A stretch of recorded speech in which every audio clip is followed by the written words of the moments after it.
1, 2, 3, 4.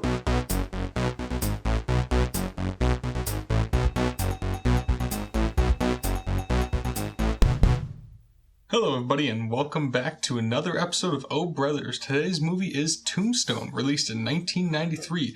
This movie is starring, well, seemingly everybody who was in the 90s at this time. And Bryce put a lot of people in this, and I'm committed to the bit to saying all the ones he put down, so everybody bear with me.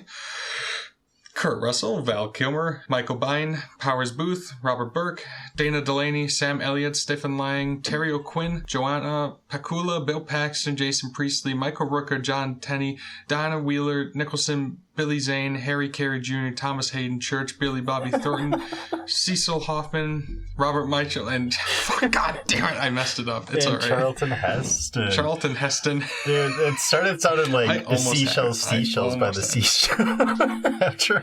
Dude, for real. Especially, like, there's so many, like, C and, like, CH names in this. You know, all things considered, that was pretty good. Thank you. I appreciate that. That means a lot for my mental health. Written by Kevin Jarre and directed by George P. Cosmatos. Bryce, can you give a quick synopsis for this one? Absolutely, Drake. Legendary Marshal Wyatt Earp has plans to retire with his family and friends in Tombstone, Arizona, but they're quickly disrupted by the kinds of outlaws he was famous for eliminating. As always, this podcast will include spoilers, but before we get into all that, I mean, better late than never, I guess. I want to hear your uninterrupted, like, 300 uninterrupted minutes on getting all your Oscar reactions out. We're like 3 weeks behind on this, but, I mean, we made a whole episode predicting them, and we didn't talk about them after they happened, so might as well throw it out a little bit. Oh, yeah, we'll start with supporting actress. Woomney didn't get it, but Amy Madigan got it, so you know what? Good for her. Congratulations. K-pop Demon Hunters, that was expected. Delroy Lindo didn't get it. Sean Penn did. Did you see that Delroy didn't even clap for when he got it? Good for him. My petty king. Best Picture was an absolute snub. The fact that Sinners didn't get it blew my fucking mind. Like, how are they going to do that? Like, that, that got me. Jessie Buckley winning Best Actress, good for her. And then she went around and did The Bride. And if you want to hear more about that, you can listen to our previous episode on The Bride. Go take a look at that. Michael B. Jordan absolutely sweeped. Was very happy to hear. Director, the fact that Ryan Coogler did not get it. SMH, shaking my head, crying, screaming, and throwing up. K-pop Demon Hunters won original song. All was expected. Sinners won cinematography. Fantastic. F1 did not win Best Picture, so we will not be doing an episode on it.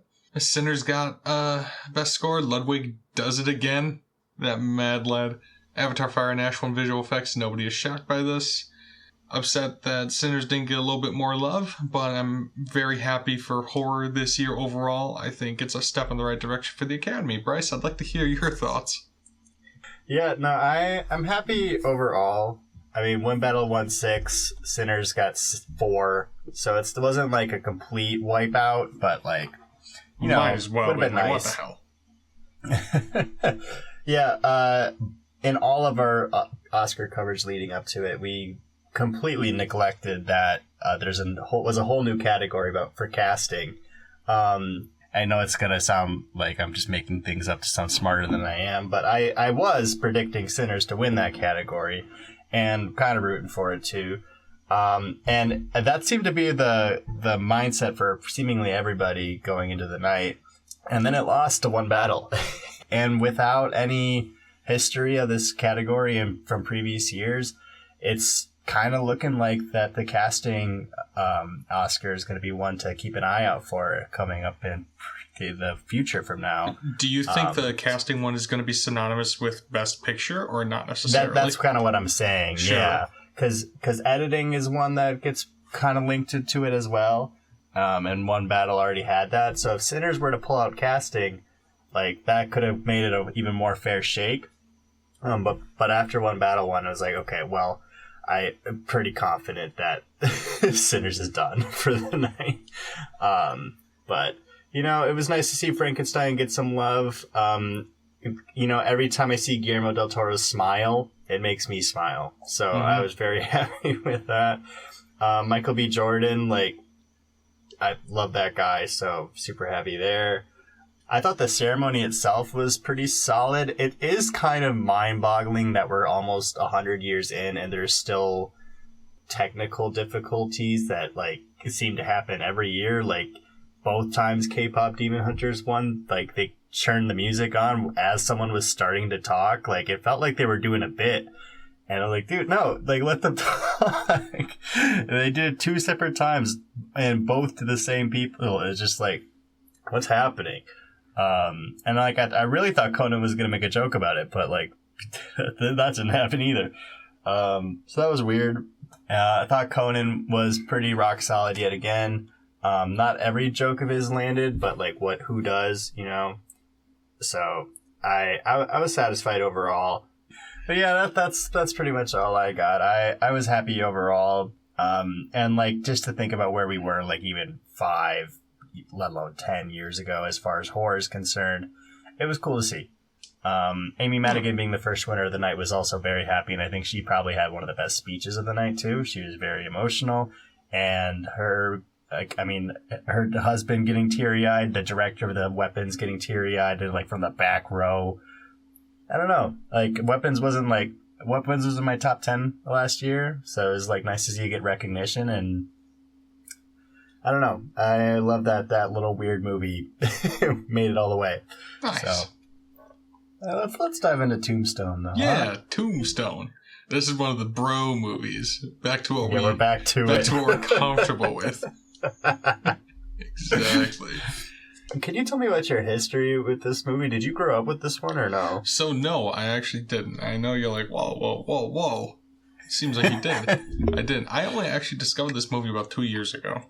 But like, you know, I'm a sucker for movies about brothers, especially when you add like a little revenge story in the mix there, which it really does get. I know it's a heavier movie, but it gets dark there pretty quickly. Mm-hmm. And the fact that this whole movie is based on a true story, and this movie is actually significantly fairly accurate to what all happened, save for like a couple things. And not only the fact, 6 months later, Kevin Costner's Wyatt Earp movie came out, and it's just like, there is no comparing the two. It's just so cool. And, you know, Kurt Russell, Sam Elliott, Val Kilmer, all those guys, like, big fan of all of them. And, you know, it's just, I really enjoy this movie. And, you know, you can't talk about this movie without talking about Val Kilmer as Doc Holliday, like, arguably one of the most quotable characters in any movie ever. Like, I'm your huckleberry, like, he's sweating the whole time. Like, oh, I'm sorry, I forgot you were there. Do I hate this man? Ooh, he is an educated man. Ooh, now I really hate him. God, I miss that guy. Rest in peace, Val Kilmer. Gone for real too soon. Shame that, you know, he had his medical issues and all that, but, you know, he was still there in, like, Top Gun Maverick, and anyways, I digress. Yeah, I didn't find this movie until maybe around the pandemic, because, like, I just saw that poster for the first time, and I was like, whoa. These 4 guys are all in the same movie, and I never heard about it. And then I finally got around to watching it last year. And then, as you listed out the cast list, I was like, whoa. Sandman's in this? Yeah. Dude, Charlton Heston got me excited, man. I love that. He's in the Planet of the Apes movie from '68. God, that's one of my favorites of all time, man. I love me some apes, so like seeing him with a thick mustache, man, that gets me excited. But yeah, Westerns are like a subgenre that I'm not as familiar with, so take everything I say with a grain of salt. But this movie's cool as hell. And I've said, and the cast right there. That's all you need to know. Yeah.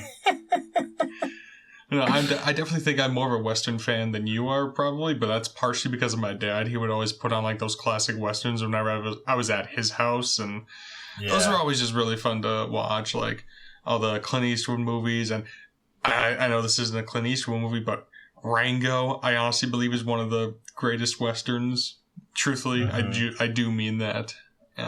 Django, I think I've talked about Django at least every episode, so find a way to bring it up somehow. So there you go. Was your dad a Me TV connoisseur when you were growing up? What gave it away? just had the feeling. Just based off vibes. No, okay, really quick side tangent. Somebody at work yesterday made I was doing my usual bullshit, you know how I am, and one of the part-timers was like, yeah, well, what do you expect when you grew up on a farm? And I looked at him, I'm like, do you think I grew up on a farm? He goes, didn't you? And I go, no. He's like, and in his defense, I do wear steel-toe cowboy boots to work. And I do have, well, Bryce, you know how I am. Yeah. So, like, it's not that far of a reach, but when you actually know about your upbringing, it's like that couldn't be further from the truth. Like, no. Like, I'm not going to sugarcoat. I grew up in the suburbs. Yeah, no, the theater kid who grew up playing with Godzilla toys did not live on the farm. They're action figures, but... Yeah. Sorry. I want to go back to you talking about Kevin Costner a little bit. Have you seen that movie? Because I have not. In preparation for this, I did watch a couple of clips of that. It is definitely not as cool. Yeah. I'll be straight up with that. It's a lot slower. Right.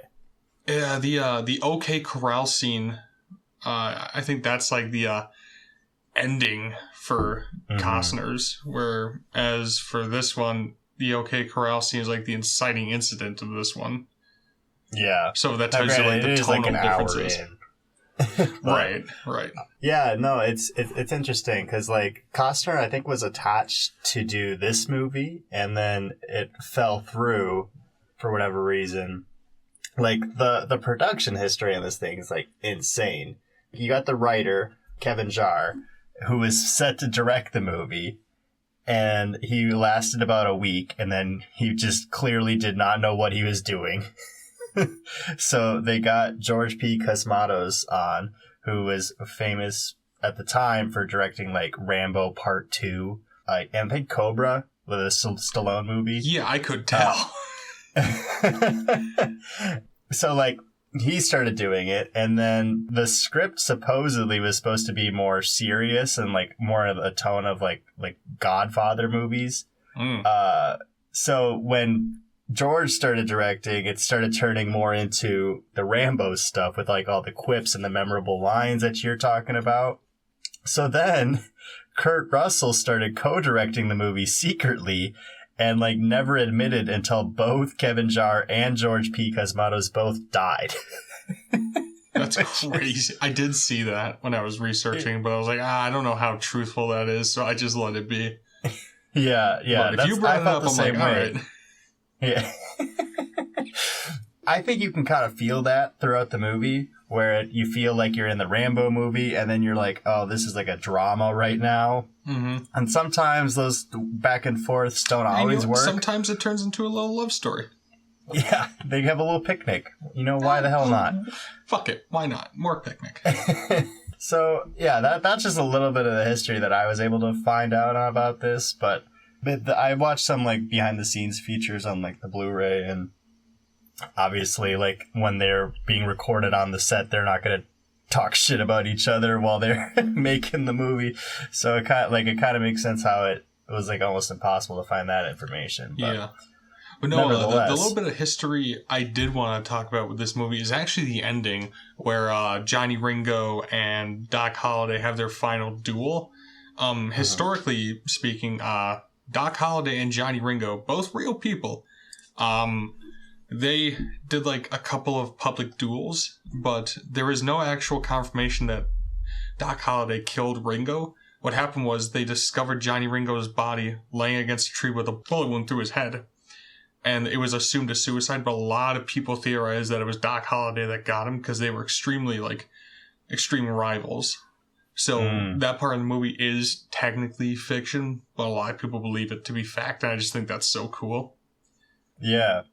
I like when a movie that based on like a true story just chooses one rather than makes the movie like, oh, well, we don't know. Yeah. They're like, I like Kinda when they commit to something like that. Zodiac, you know? We just did that. It's a good example. Exactly. Like, they don't necessarily straight up say, oh, yes, it was this guy, and then they arrested him. They allude to it's probably this guy. Yeah, it gives you enough that you feel satisfied. Because if Johnny Ringo just randomly died and it wasn't by one of our characters, it's like what the hell are we doing? Especially with all the shit that goes down in this movie. Like, I think there's too much personal ties to these characters to let that kind of thing just slide. For sure. I love Michael Biehn as Johnny Ringo. Dude, I feel like he gets swept under the rug a lot when you talk about this movie, but he gives like an outstanding performance. Like, he has such this stoic villainy is how I would describe it.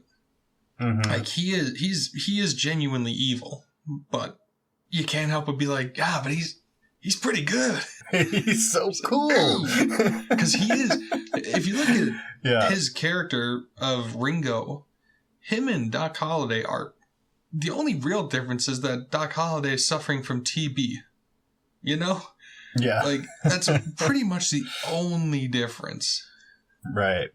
It's just like who they associate themselves with, too. Right. I don't know. It is an interesting dynamic how those two clash so hard. Like, it's kind of like you're your own worst enemy kind of a way. Mm-hmm. But you know what? I don't care. Dude, like when they start spouting Latin to each other in the corral, and everybody else is so confused, and they're just like, ooh, like just trying to one up each other. Then they start doing like the gun tricks, and then Doc Holliday, completely hammered, starts doing the same tricks but with a cup while drunk, just proving that he can do it better. Dude, where are the literally me edits of Doc Holliday? You know, Bryce, we do have a mutual friend who is a big fan of that scene in particular. Do we really? Yes, we do. I'm not. We have a friend named Miami Steve. Yeah. Okay. And he's a big fan of like all those gun tricks, and he showed me a couple. And they're pretty good, but they're extremely tough to pull off. And like the scene where Doc Holliday said where Thomas Hayden Church, he says, you're so drunk you've probably seen double. He says, I got 2 guns, one for each of you. He flips upside down opposite the other one seamlessly. I think that's one of my favorite lines of the movie. Oh, yeah. And like they shoot it in a wide too, so you can clearly see Kilmer's doing it too, which is like awesome. They could have like copped it out and just like a quick stand up, but no, he just did that shit. Yeah. Yeah, again, like all the memes that should come out of this movie but just did it for whatever reason, like, oh no, he just wandered on a set and then he just did that. And then he killed a guy. I don't know. I think you and I have very different For You pages because I get a ton of Tombstone memes. Oh, okay. Clear. Okay. Well, I'm glad someone does because I'm slacking in that department. I'll send you some. Don't worry. All right. Thank you. You did mention that 2 guns, one for each of you is probably one of your favorite like quotes from this. Do you have like one off the top of your head that is your favorite? Oh, yeah. It's when Kurt Russell's like the first time he's like starting a conflict in the bar, and he slaps the guy 3 times in the head, and somehow his slaps are so hard his lip starts bleeding, and he just stares so intensely. He's like, you gonna do something or just stand there and bleed? Fuck, you're so cool. Like, I will say I've seen slaps break noses, so it's very possible, but that is still the fact that the guy still stood up when he got slapped like that, because that Yeah. I've seen people get knocked out from just one slap. So. And that is Billy Bob Thornton too, isn't it? That's who that guy is. Okay, yeah. It is. So cool. Like I was debating like talking about like the quotes because like there are so many you could just give to Doc Holliday. Like when Ringo's like, "Dare you have the guts to play for blood?" And you get the classic, "I'm your huckleberry. That's just my game." Or "I was just fooling about." I wasn't. But the two that are tied for me, the first one being one of Doc Holliday's, surprise, surprise. Michael Rooker's character I think it's Michael Rooker's character. He's talking about how Doc Holliday's doing all this because Wyatt Earp is his friend. And he's like, "Oh, I got plenty of friends that I wouldn't do this for." And then Doc Holliday goes, "I don't."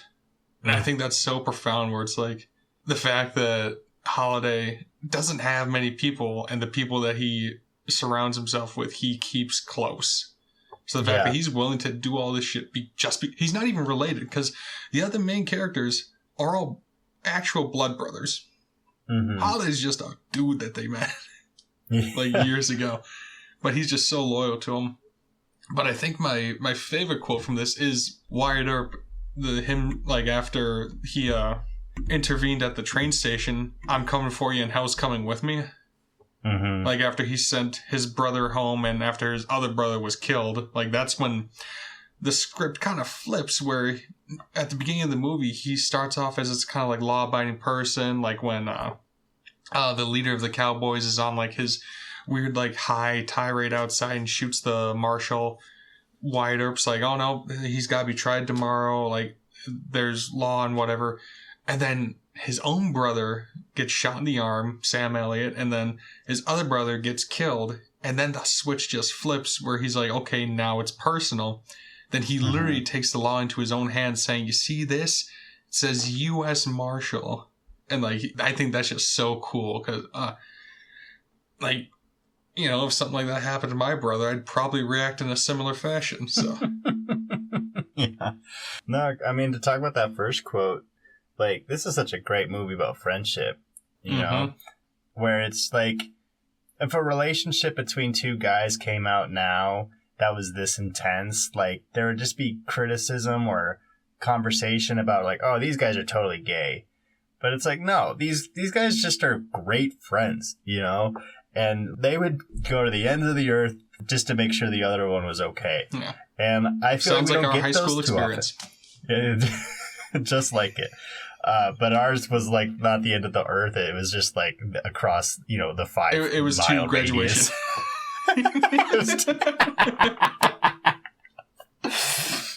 Yeah, but then like the other quote, like with your brothers, right? It's just you got the friends that are already close, but like the families should in theory be even closer than that. And like I don't know, like you said, it's like that's the switch where it like totally flips him, and that's when it becomes that revenge movie. And the movie's kind of split in half almost, where it's like the first half is like these guys just trying to chill and vibe, and then the other's like the half's just like, "Oh hell no!" They just ruined the vibe.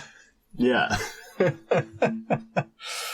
Not only are these guys just like really close to each other, but they look like the looks in this movie are just dude. It's so good. Yeah, one of my favorite quotes from doing the research for this one was from the director, and he's talking about the actual shootout at the OK Corral where they're like, "All right, I guess we're doing this," and they put on these cloaks and like these big black hats, and he says they look like preachers, but they could also be undertakers. Such a cool concept where it's just like you don't know what you're about to get with these guys. They're so gray, like in the middle. You like flip of a coin. You could drop get of a hat. Either side. Drop of a hat. Yeah. Flip of a hat. Drop of a coin. But yeah, that like I see the notes like that shot with them walking in, like with the fire behind him. Oh yeah. Yeah. And I love that they knew that was a shot because like when the movie's over and they're like going through the credits, they like have like this 4 minutes of slow motion of them just walking as the credits roll. Hey man, like if you know you got a good shot, might as well get your money's worth out of it. That's called milking the cow, buddy. and they milk it for 5 minutes. Yeah, God, it's so cool. I'm like at a loss for words for this movie, man. I love how like everything is so practical. Like I don't know if there's any real CGI except maybe a couple of little bits here and there, but like you have in the notes, like you can tell it's hot there. Mm-hmm. You could tell they did this outside in Arizona because everybody is sweaty. Like Doc Holliday is the sweatiest, but like everybody, because this was filmed on location in old Tucson and Mescal. A lot of the set was built from scratch, from the ground up. Most of the wallpapers reproductions of historic wallpaper, and the light fixtures are reenacted just from a photograph, which is crazy attention to detail. Yeah, that you suspect him like a Fincher or something like that. Hey, no, it's the guy from Cobra. It's the guy who made Rambo. It's such a cool combination of how hot it feels in there. Like the sweat combined with the film grain, it looks beautiful. No, and like the crazy thing is like all the inside shots look great, but the best shots are the ones outside, just on the street. Mm-hmm. Like not even in the town. For sure, and like they really made the town feel like living character of the movie. You know, like the movie's called Tombstone, and Tombstone's like the titular character, where you got like this is one of like the biggest Western productions ever, probably. You have like 85 speaking roles, which is super uncommon because like typically these Westerns, again, I'm very ignorant of this genre, but like they have your protagonist and you got the antagonist, and it's just how do you get there? Like how do they intersect? One could say you have the good, the bad, and the ugly. One could say that. But I'll see myself out. Thank you. Everybody have a good night. I'll let Bryce take it from here. You've all been a pleasure. But so like rather than those 3 people, you have 85, and it's just like this is a real town, and it doesn't feel stuffed. No. Like sometimes like it can. I don't know. I might disagree with you on that actually. Like sometimes like when you get to the mustache white guy number 3 saying the same thing, it's like okay, maybe we could have cut some of these guys out, and like I think sometimes that historical accuracy can be to the film's detriment. Like that 12-minute sequence of Billy Zane performing a musical number. It's like, all right, I don't know if I needed this, but love me some Billy Zane. And like I know it's like being historically accurate, but I think having Sam Elliott leave when his arms all bent up, it does open up the space quite a bit more. Mm-hmm. Although I'm sad that he wasn't in the movie more, truthfully, because I'm a big Sam Elliott guy. I love his voice. I just love his presence. But you know, in the place of historical accuracy, I see why he left. Yeah. You got like the scenes of everybody yelling at each other, and it's just like Thomas Hayden Church and Michael Rooker. It's like these are some of my favorite actors on the planet, you know? And it's just, I don't know, it's just kind of weird how like it's like it is overstuffed. I guess that's all I'm trying to say. I think that 2 hours and 10 minutes, like there's no reason this movie needs to be that long. I think there need to be more mustaches. Yeah, maybe that would have helped me. Maybe. And I do find myself coming in and out of the movie, and it's tough to really have a good pinpoint why, and like I can't tell if it is because they're trying to be so historically accurate, or if it's because of all like the directing drama. Like maybe I prefer the Rambo version of this versus the Kurt Russell Godfather version of this. It's tough to say. We'll never know. But it's not like that it ruins it for me. It's just like when people say like that this is like the best Western, I'm not quite there. I'm not quite there with them on that. But there's tons of fun to be had. And like I love that you can feel how important they felt this movie was as they were making it. Because like it is weird to think like how much resources these guys had to build this entire town again. and to not have a solid director attached to it. Right. Like the studio and like whoever was producing this thing clearly wanted it to happen no matter what the hell the cost was. And it shows. I love that going back to those 85 speaking roles, like this is a town. And you like there's like People shots of like there's like a literal shot that of things that like to make it feel more fleshed out, where they have like horses taking a shit in the middle of the road and then like someone scooping it up after. It's like no normal Western is making the conscious effort of filming the scene of someone picking up horse shit unless it's for like a plot development. But they're just doing it to show that like, oh, this is just another day in Tombstone kind of a thing. And now, granted, they don't zoom in on the horse shit or anything. It's just in the background. But, like, that's like a whole thing that they got to get set up just for the movie to happen. Or maybe, hear me out, they just had somebody on site ready in case the horse shit while they were filming. Mm-hmm. Oh, yeah, maybe I'm just reading I don't think they gave the horse laxatives specifically so they would shit during that scene. No, agree. I hope not. I hope not. I take it back. But, like, one of my favorite things that I learned about doing the research is that they hired around, like, 50 reenactors to be extras for the movie. And they came equipped with their costumes, horses, like, period-accurate saddles and guns. And I just thought that was such a great way to stop headaches and save money, rather than getting these random guys off the street that have never seen a horse before, you know? Right. Like, sometimes when, like, the crew and all the cast was gone, you could just walk on the set and you'd see all these extras like just hanging out and chilling, and they like became friends from doing this.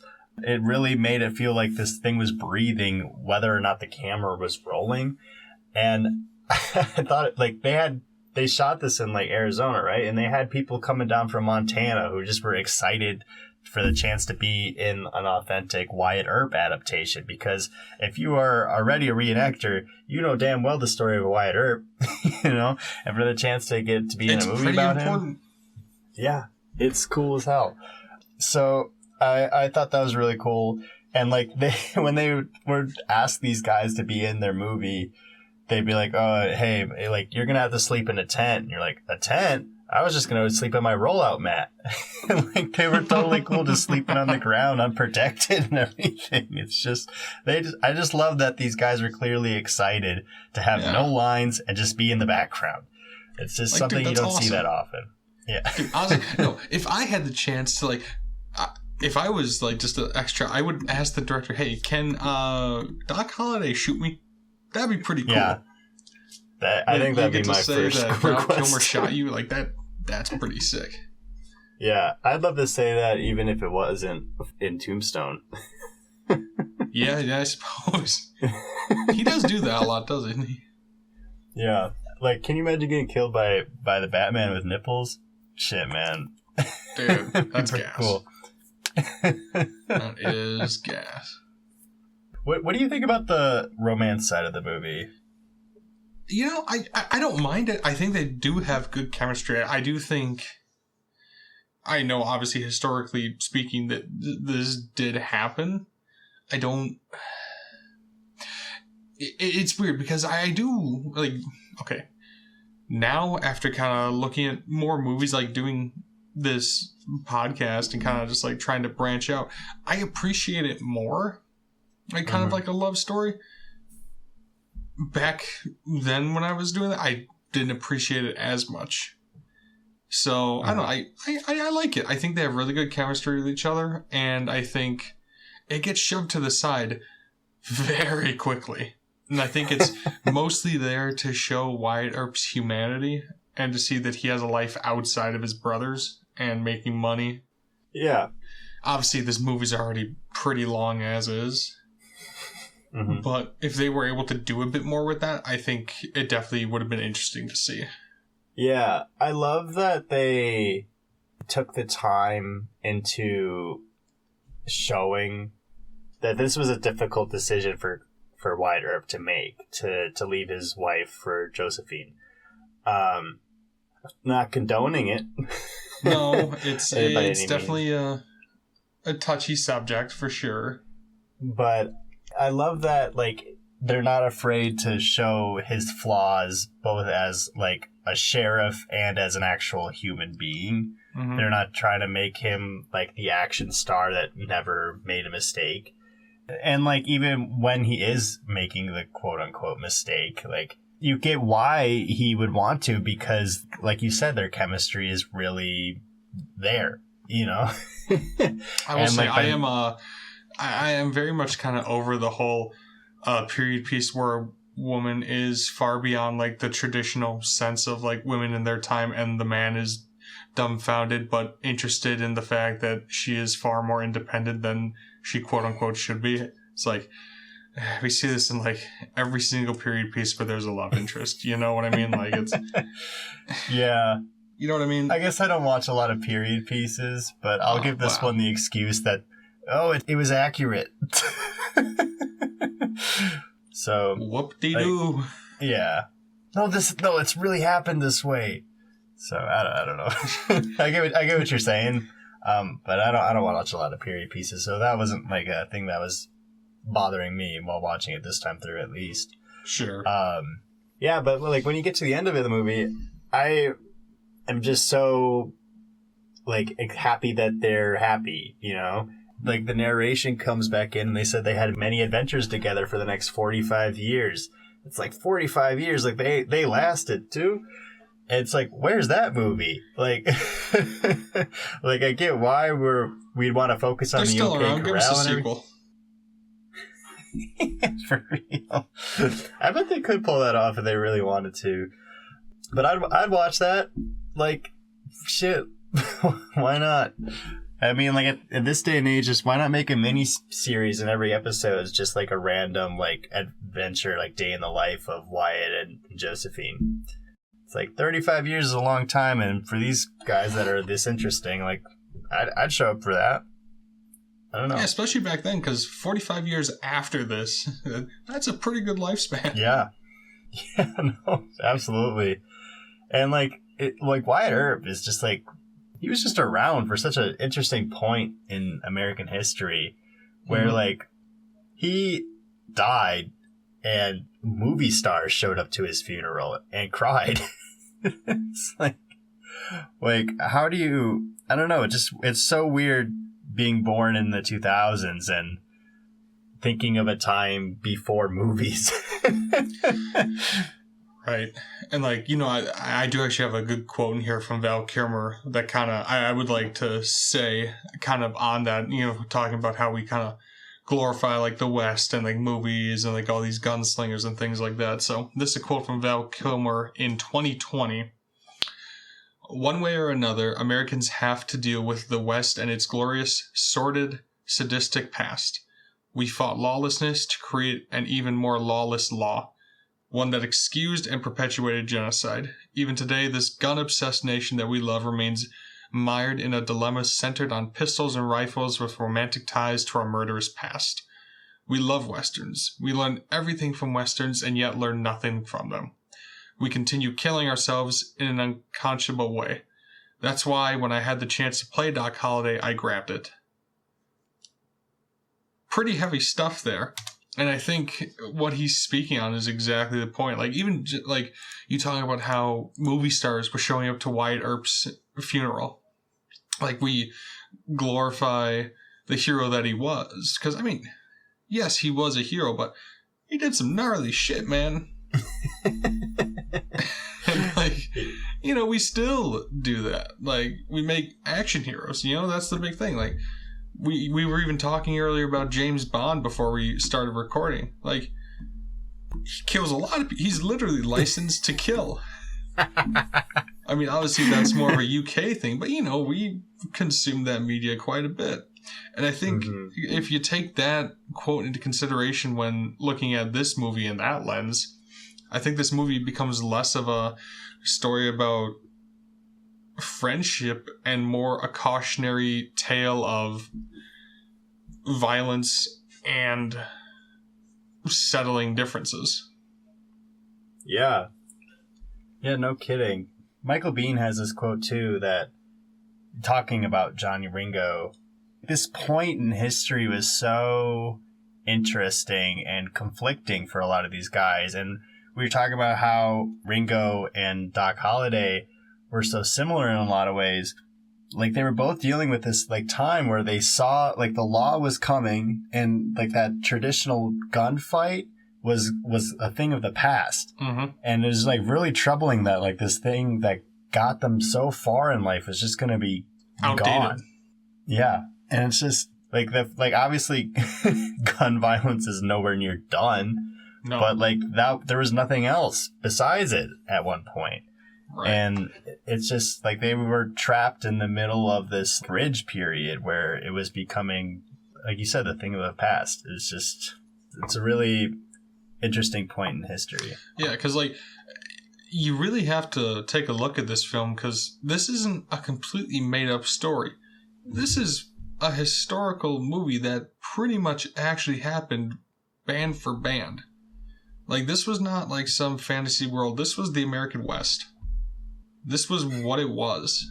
It was people who had disagreements with each other and settled it with, like Kilmer said, pistols and rifles. And unfortunately, it hasn't really changed much today.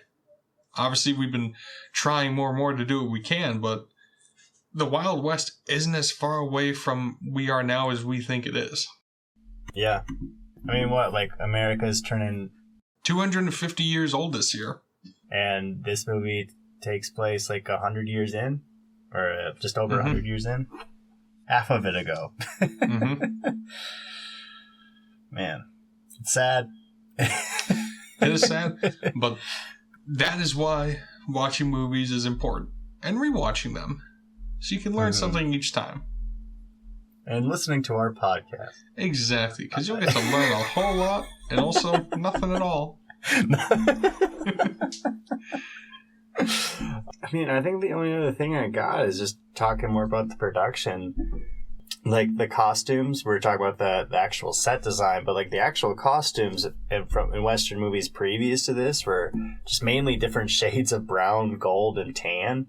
And it was more than likely because all the reference photos they have at that time were all in that, like, sepia tone. And I just think it's really funny that they were like, they looked at this picture and they're like, oh, he's wearing an orange shirt. And it's like, no, the tint's just orange. But, like, these guys were wearing all sorts of colorful wacky stuff. colors, yeah. Yeah, and like, they would wear their money on their sleeve. Like, you just knew who someone was by the way they dressed. They had, like, diamonds on their tie pins, you know? Like, it's just, like, crazy shit like that. Again, not that different from now. No, absolutely. And I forget who's the other villain that's not Johnny Ringo. Is it Curly, right? He's that the bright leader red of shirt. the Cowboys, yeah. Yeah. That, like, the reds in this movie are so cool. The cloth that they wear to associate them with being a cowboy. By the way, I love that opening shot, like, after that narration where it's just, like, this huge wide with, like, 40 horses, like, all storming into this wedding. It's like, whoa, we're in it now. Like, what's about to happen? No, I love that they get almost like a philosophical, like, death is coming for you. Mm-hmm. And then later we get Wyatt Earp saying, hell's coming with me. Like, he is astride a pale horse, and that rider's name is Death. Like, that is, like, band for band what Johnny Cash was talking about. Yeah. No, I did want to spend some time talking a bit more about Val Kilmer's performance in this, because holy shit. Frankly, this is probably one of, if not his best performances. And probably one of, like, the best performances I'd give it. Wow. Like, yeah, well, I mean, he's really good. Like, it's hard to argue, right? Like, he completely... Like, there's a interview with Sam Elliott on set. Val Kilmer's, like, in the distance. He goes... Yeah, when he walks out of his trailer with that black hat and twirling those guns, you know it's not Kilmer. It's Doc. Mm-hmm. Like, that's just so crazy. Like, his career is so impressive, but it's, like, also crazy that he wasn't a bigger star at the same time. it's just like, what happened, you know? And I don't know a lot about his the medical history, like when that like took over to be a more predominant part of his life. I don't know if you have like years on that. I do not. I didn't look into that. I'll look it up real quick, but yeah. If you want to keep rambling about him, Yeah. I'm sure. No, like just like the fact that he's playing this character who is, you know, he's dying, so he has nothing to lose save for doing everything he can for his friends. And I know we just got done talking about how this movie should probably be looked at as an allegory for American violence and, you know, our history with it. But again, it is still a movie about friendship and like being there for your friends, albeit you probably shouldn't do it as violently as these characters did, but, you know, they still did it nonetheless. And again, like, Doc Holliday is dying of tuberculosis, which is very dated. But, like, he is, like, sweaty all the time. He is drunk most of the time. And every single thing he's doing, like, you are always, like, hearing what he is saying. Like, he probably has some of the greatest one-liners for sure in this movie, but probably throughout most Westerns, he's probably got a lot stacked for him. We've definitely said plenty of them, and we're probably missing a few anyways. No kidding, right? Yeah, so he got diagnosed in 2014 with throat cancer. But, so, it still begs the question, like, what was he doing in the 2000s, you know? Because, like, I'm looking at his filmography right now, and, like, Kiss Kiss Bang Bang was, like, the biggest thing that he did. I don't know. It's just maybe weird. he was just doing his own thing, man. Yeah, he's probably, yeah, I mean, good for him if that was the case, but we failed this guy, man. I don't know how else to phrase it. Should have done him better. Like, but he was there for us, so we should have been there for him, you know? And I love Kurt Russell, too. Like, he is obviously the bigger star of the two, but he's in more of the movie, so it's easy to, like, praise Kilmer quicker because he steals every scene that he's in. But Russell's in, like, literally every scene, so, like, of course he can't steal it. He's the movie. You know? Yeah. And it was just interesting to hear, like, these guys, like, on set talking about how they saw how committed Kilmer was, that they would change their performance to elevate his. And, like, just knowing what you have, it's just, like, and get out of the way. This is a nomination. Which is crazy. Absolutely crazy. Maybe this is what he's like, you know what, fuck it, I'm not doing this anymore. Like, he gave that kind of performance and he didn't get shit out of it. Like, come on. Did the movie get anything or no? I thought it was, like, mixed critically viewing back then. Well, it came out Christmas Day, which I thought a horrible decision. At least for because this is such a July movie. You know, I never thought about it like that. But yeah, this is such a July movie. That makes so much sense to me. Okay. Well, Jake, it got 2 MTV Movie Awards. Oh, well, what did he do? MTV is something that's not even here anymore. It was nominated for Best Male Performance for Val Kilmer. Oh, it was? And nominated, didn't win. And it was a nominee for Most Desirable Male also for Val Kilmer. I mean, I understand. He's your huckleberry, you know? At least MTV got it right, but, like, he also didn't win, so it's like, did they really know what they were talking about? This movie is definitely pandering for the white dudes with mustaches, and that's probably why I enjoy it, and why Bryce probably doesn't like it as much as I do. Because despite what 8-year-old Bryce wrote down in his, like, little pledge way back in the day, hoping that he has a cool mustache, never happened. Yeah, I can't believe you wrong. Wait. Dude, I have that right here. Fucking way. I have that right. Can you read it out loud for the class? No, I am not.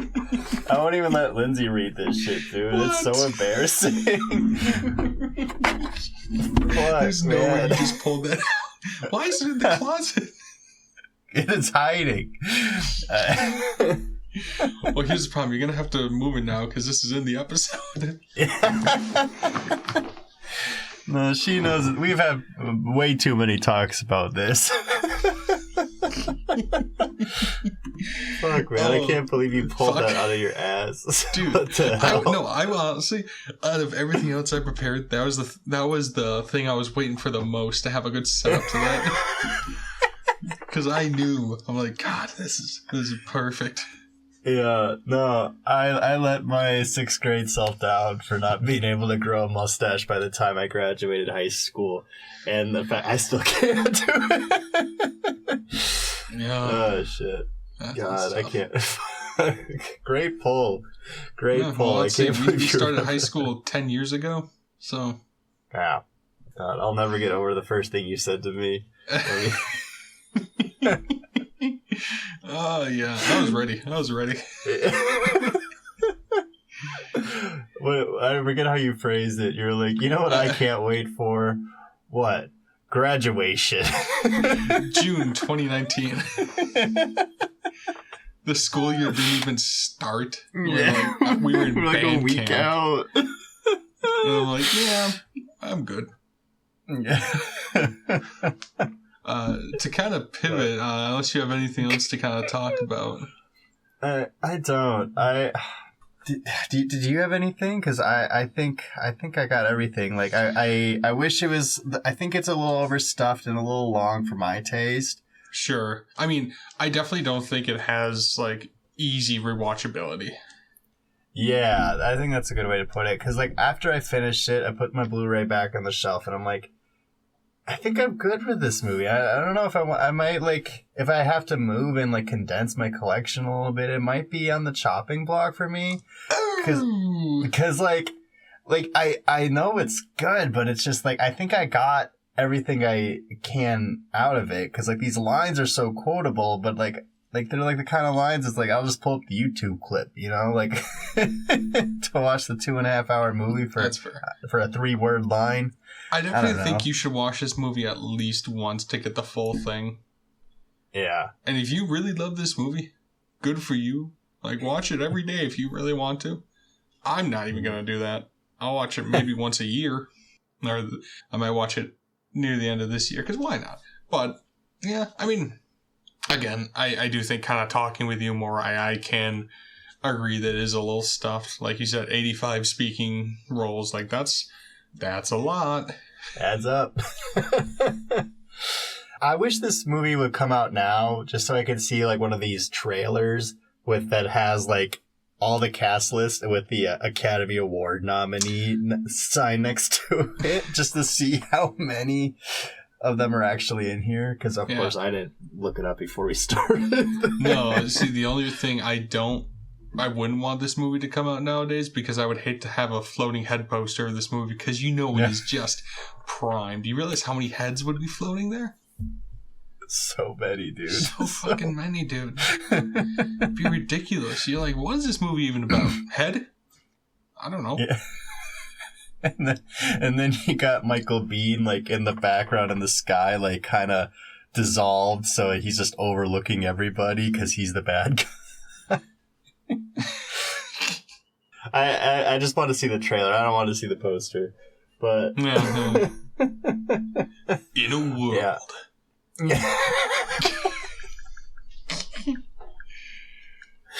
Classic stuff there. All right. Quick closing question for you, Bryce. So on the whole mustache topic, in this movie, who has your favorite mustache? And I just want to say, every single actor in this movie had a real mustache, except for John Tenney's character, Sheriff Behan. He had to be clean-shaven for his prior project and was the only one with a fake mustache. Could have fooled me, man. Yeah. Everybody else was genuine. God, it's so tough to make the call, because it's really hard for me not to just give it to Johnny Ringo, because like he just looks like the realest person. Because like I love Kurt Russell's mustache, but it's like that's real. I guess someone actually wore that out back in the day. It's real, man. And it's I don't called know, drip, Bryce. I'm trying.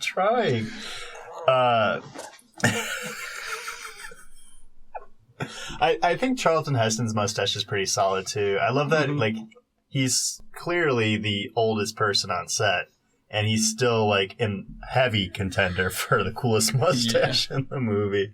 I think it's between those two. I think it's really silly that like we know Thomas Hayden Church can grow a mustache, and he really just good is one clean. too. Yeah, and he's clean shaven in this movie. I think that's a really funny choice. I'm sure it's for accuracy, but it's also like, come on, man, you couldn't have fit one more mustache in this movie. I think Michael Rooker should have had the mustache he had from Peacemaker. You're ridiculous, dude. That's what do you mean, man? Well, I'm getting his dreadlocks mixed up with the mustache. I can't even picture what he looked like in that. That'd be equally interesting. I'm looking it up so I can comment on this. Why don't you tell me who your favorite? Yeah. Well, for continuity's sake, Sam Elliott has the mustache of Hollywood, I would say.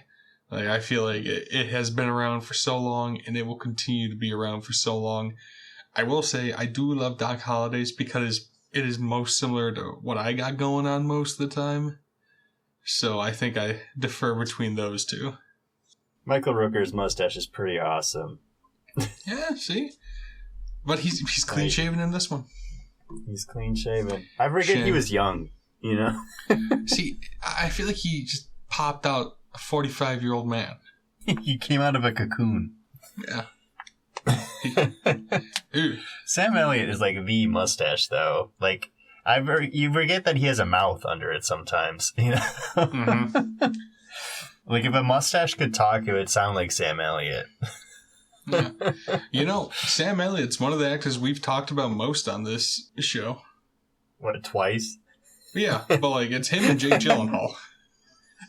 I'm pretty sure. I'm really curious to see, after we do this for a while, like, who ends up in our, like, Mount Rushmore for the show. Because right now, it's just Gyllenhaal and Sam Elliott. Not Great a bad company. Mount Rushmore. Yeah, I think wait, let me look something up.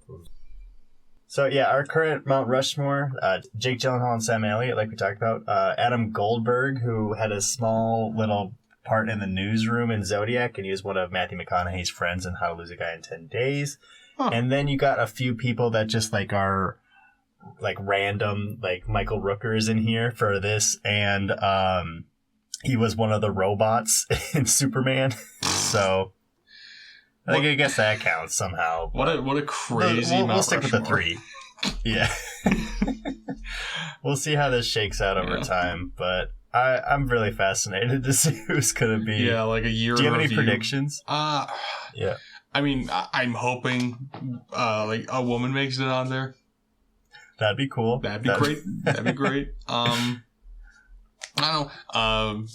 Maybe. I know we only talked about him in one movie, but Michael B. Jordan, he's come up in 3 different episodes. The predictions, the whatever's, and Sinners. So I'd like to see him on there. But I mean, it's really up to whatever movies we choose.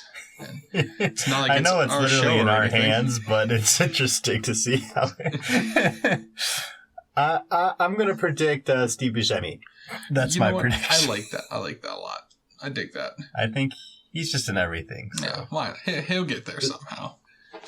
Yeah. All right. And he can grow a cool mustache too. Right. All right. That's my segue.